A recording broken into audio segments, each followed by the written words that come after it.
dahil bata pa.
Ayan guys, ito ba yung walang ginagawa ang Pangulo? Nakita naman mga kabayan, ito po yung mga binigyan ng Pangulo ng land title and certificate. Kasama na po dyan yung mga gamit magsasaka. Ayan, sa mga bawat association mga kababayan. Ayan no. Ayan, tapos na po yung pagdating ng Pangulo. Ayan, grabe, 4,600 no, beneficiary ang nakatanggap ng worth of 10,000 pesos mga kababayan. Ayan no, sa lawigan ng Pangasinan.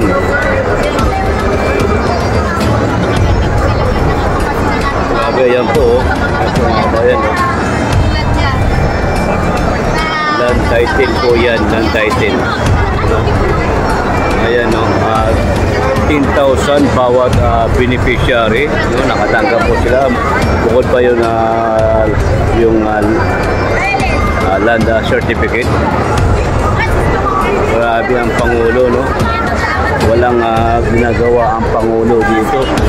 Tinatamad talaga ang Pangulo. Galing pa yan ng La Union at saka tatlong lugar sa norte mga kabayan. Yan ba, wala pang ginagawa ang Pangulo? Nakita naman no, sa daming ginagawa no, simula pa ng umaga hanggang umaga hanggang ngayon. 4,600 beneficiary. Ayan mga kabayan.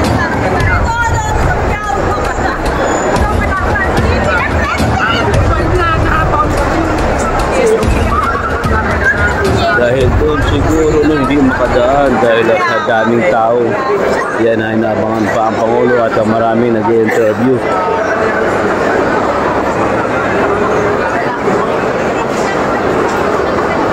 Ayun no, tinatamad ang Pangulo. Nasaan ba ang Pangulo ngayon no? Grabe, walang tigil. 24/7 nagtatrabaho ang Pangulo. Ayan, grabe mga kabayan.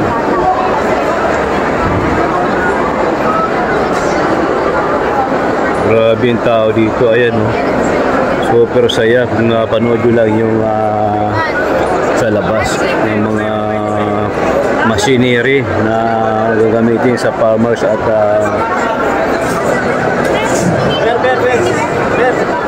mangingisda. Grabe mga kabayan. Ayan po, hawak-hawak po ni ma'am yung land certificate. Bigay po yan ng gobyerno ng Pangulong Bongbong Marcos ng mga kababayan.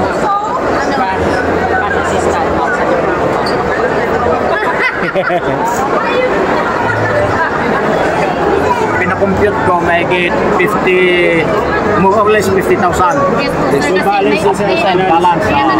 So, anong masasabi niyo doon sir sa tagal na panahon? Sa tagal na panahon, Sa inyo pa ngayon, rin. sa amin pa rin, na-claim ko na magpapasalamat ako kay Pangulong Marcos. Sir, dahil nga yung balance nyo Dahil nakundon na ako pagbayaran. Kasi nag-inquire ako sa Land Bank, 6,493. Ito rin ang lumabas sa kanila. Magbayaran ko sana, sir, bawal, sabi nila sa akin.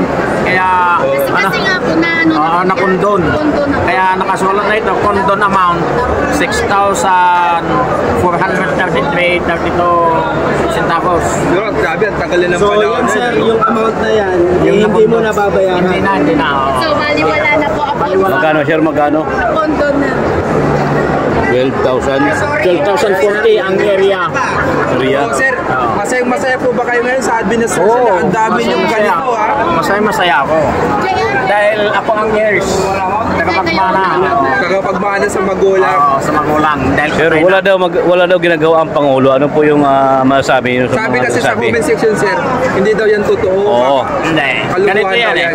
Kasi Marcos na Marcos pa rin ako. Loyalist ako sa Marcos. Kaya nagpapasalamat ako dahil kahapon tinawagan ako ng mga pamangkin ko. Ayaw ko na sana. Ngayon, sige pupunta ako dahil yung mga magulang ko naka-ano sa akin. Ikaw, uncle, kasi ang ano sabi nila sa akin, Patay na po yung magulang ni sir. patay na. Patay na Sir, sila. nabanggit nyo, dito loyalista ka. Loyalista ka na talaga. Oo, kay Marcos ako. Sir, ngayon sir, may nananawagan na magbitihan na si Pangulo, mag-resign na, kung ano-anong tawag. Hindi pa. Sir, anong masasabi mo sa mga tao? 2028 pa yan. Ano masasabi Ano mo? masasabi niyo, sir? Ano Wala pa masasabi rin. niyo? Doon pa rin ako sa kanya. Sa kanila sir, sa mga tao na yun, anong masasabi mo sa kanila? Sa kanila, basta Marcos pa rin ako. Ito sir, tanong ko, kapor po ba kayo sakali dahil nga po sa magandang advocacy at pamamalakad ng ating Pangulo?